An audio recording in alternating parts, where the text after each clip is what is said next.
పగిలే రాళ్ళని పునాది చేసి ఎదగాలని, తరిమే వాళ్ళని హితులుగా తలచి ముందుకెళ్ళాలని,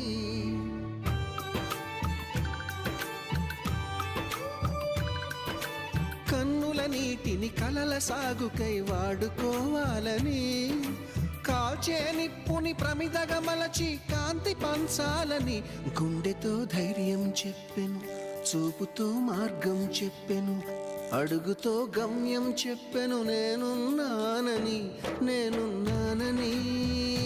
నీకేం కాదని, నిన్నటి రాతని మార్చేస్తానని.